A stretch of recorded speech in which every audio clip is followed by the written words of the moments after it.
Where's the wash bag? Where are the shoes? Where's the perfume? The civil guard checks the content of 2 suspicious suitcases. It's got something in it that it shouldn't have. We need to open your suitcases. Okay, sir? Yeah. Just as the officers feared, no clothes, shoes or toiletries. It's what we could see in the scanner. Square, square, square, dot, dot, dot. Which cigarettes. Nothing but tobacco. Do you know how many you have? 60 or 70? 100. 100 or 100 and something, am I right? Over 100. If the second suitcase contains the same amount, the total could very well be over 100 cartons. And it is. You own this? Yes. Or did they give it to you to transport? No, it's for my own personal use. It's yours, right? Yeah. The passenger denies belonging to a tobacco smuggling organisation. Maybe because it's true. Or maybe so as not to provide information which might help the authorities to find those who are really behind the matter. They tend to be mafias, but there's no way for us to check. So we'll fill in a smuggling report and make it known to our other colleagues who investigate these things. My job's to detect it. But before any line of investigation is opened, they must find out the exact amount of tobacco that this man was trying to bring into the country illegally. 30, 35, 40, 45. We're here to x-ray you. If you don't agree because you say you're pregnant, we'll go to the hospital and that's it. Fine. An X-ray is carried out on the woman accompanying the other, who assures that she is pregnant, in order to find out if she's carrying drugs inside her body. How many months pregnant were you? 3 months. 3 months. 3 or 2? 2.5. Come out. Wait in the room, please. The result is available right away. Look, there's one here, another one there. Our whole abdomen's full. They're pellets. The X-ray shows that they're pellets. Pellets are usually 10 grams. On average, they carry 100, but I mean, it looks like there's at least 1 kilo here, 100 upwards. They could have 800 grams or 1 or 2 kilos. Oh, we've seen people here who've passed up to 2.4 kilos. Given the circumstances, the officer, who is monitoring the woman who is either 2 or 3 months pregnant, gives her another chance. You have to tell the truth. We'll find out in the end. But we told her that she's going to the hospital anyway, she knew. And her friend already tested positive. So you're carrying hashish. How much hashish do you have, more or less? Just a little, that's it. How much is a little? 60, 70. Can we x-ray you then? Okay, if you want to. And just as expected, They're carrying quite a lot. They are, right? They're full. I think there's around 100, just over 100. I'll start passing them soon because the section of the rectum, this part here, is full. that would be the favourable option, because this practice is risky. Above all, intestinal obstruction. Also, if the wrapping disintegrates, it can be serious if that happens. At this moment, you are under arrest for a crime against public health. This young man from Lima, who was hoping to reach Istanbul after a layover in Madrid, will spend the night in the cells. Travelling together with the 4 containers, which have tested positive for methamphetamine and ecstasy, were dozens of bottles of cologne. The smell is so strong that I'm going to put a mask on. There was one broken bottle of cologne amongst the others. And as you can see, the liquid's inside the bag. And this type of cologne have a very specific smell, very strong. It's a very, very, very, very strong cologne. He was trying to mask the smell of the drugs with another, more powerful one, to try to throw the canine service dogs off the scent. But he forgot about the scanner. And that's not all. As you can see, there's a handcrafted pipe amongst the clothes. Is this yours? Yes. And what do you use this for? This to smoke tobacco. To smoke tobacco. It has to do with ayahuasca, a substance which is made from Amazonian plants and which is used by some tribes in ceremonies and rituals to create hallucinations and altered states of consciousness. And it's what they use, the method they use to, in this case, smoke or inhale this type of drug. It means that he could very well be the consumer of this type of drug. But that's not the only incriminating evidence inside the young man's backpack. Here we have some pieces of wood. And these herbs, which could be the ayahuasca, the root that the drug is made from. In this case, it's a mixture of two herbs. As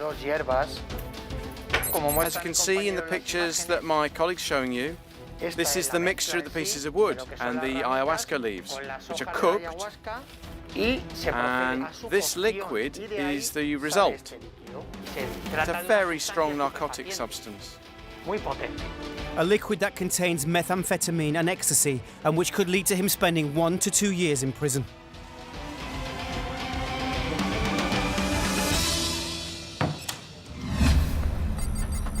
I'm not saying it was you, but the lorry is yours. Seeing as you're the owner of the lorry, I have to charge you with a forgery crime. It has just been discovered that the owner of a semi-trailer which could have been stolen is in the country illegally. But you're an illegal. If you're an illegal, how have you completed the traffic procedures? With your passport? Haven't the national police or anyone ever stopped you? Once, and I had problems with the police because of a fight, and that's it. A fight? Yes, a fight with someone. You've never been given a deportation order or anything? No, nothing. The officer has no doubts about the next step. We'll take the lorry to the headquarters and carry on with the procedures there. That's all we can do. The driver is free to go, but this man has a lot of explaining to do. And he will do so with the help of his friend in order to overcome the language barrier, so that the officer's exact words can be translated to him. The chassis number on the semi-trailer has been changed, which constitutes forgery. So we're going to arrest your friend. We're detaining him for document falsification, okay? In any case, he'll be brought before the jury, and tomorrow, I guess, the judge will decide what to do with him. He's an illegal. I don't know what will happen. The words are hard to swallow. I get it, I do. His friend tries to find some way of minimizing the consequences. On the invoice, yes, you can see their details. Yes. On the invoice that you've shown us, we're looking into the company and we're finding that none of the companies exist. I'm trying to contact them, and I can't find the telephone number for any company. They're all closed. If they're telling the truth, whoever sold him that semi-trailer has played a very nasty trick on them indeed. He told us that he bought it from a Bolivian who has a lorry workshop. We have to investigate and take action in case that workshop is dedicated to modifying chassis numbers. And whether it is there or not, I imagine that there will be more modifications. But until the investigation determines whether the semi-trailer is stolen or not, and they manage to locate the seller to shed some light on the case... You are under arrest for the crime of falsification of documents, okay? You have the right to remain silent, to avoid self-incrimination, or to confess guilt. This man will be tried for a crime of falsification of documents, which carries a prison sentence of between 6 months to 3 years.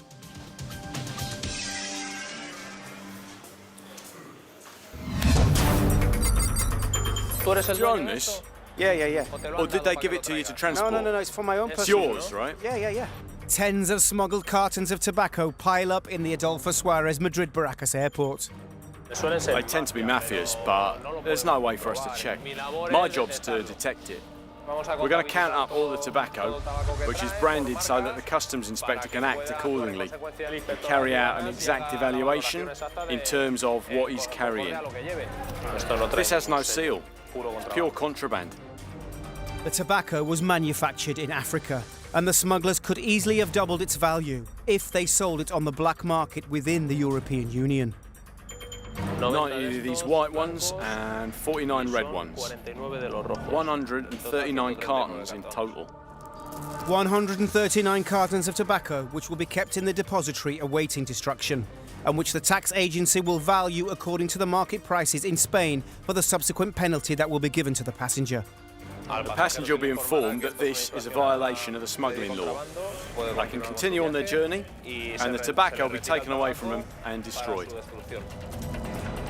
As well as the administrative penalty, they will be included in the tax agency and civil guards databases, who will be on alert if they come back in with illegal merchandise or if they try to take up residency in the country. Yeah, they're carrying quite a lot. They are, They're right? full. The X-rays have just revealed that the intestines of these two women are packed with hashish pellets. I think there's around 100, just over 100. I've been arrested, and now we have to wait for all the drugs to pass through. Afterwards, we'll do another X-ray so that we can be sure that it's all been passed, and then they'll be put under judicial custody. Do we notify anybody, a relative or... No. And the consulate? Shall we inform them? No. What for? It's a serious matter. This way. But whilst one of them is regretful, the woman who was previously pregnant handles it stoically. Is this the first time that you've done this? The second time. The second time? You were lucky the first time. How much are you carrying? Huh? 200? 200? Once they have been searched, they're ready to go to the cells. Let's go. Sooner we're done, sooner we can go. What? Yes, I understand. It all depends on how long they take in the bathroom. She won't stop crying. I've cried too, but it's happened. She doesn't get it. She doesn't understand. What she does understand is that this is not a game. Now it's up to the judge whether they go free or not. According to their history and the quantity, it's up to the judge, depends on him. 3 gold rings. We'll look after them while you're in here, and when you're released, we'll give them back to you. Their bodies will be the ones to decide how long that is. And their freedom will depend on the quantity of hashish that they pass and whether they have a history or not. What's for sure is that from now on they will have. And they'll have to weigh up whether getting pregnant again is really worth it.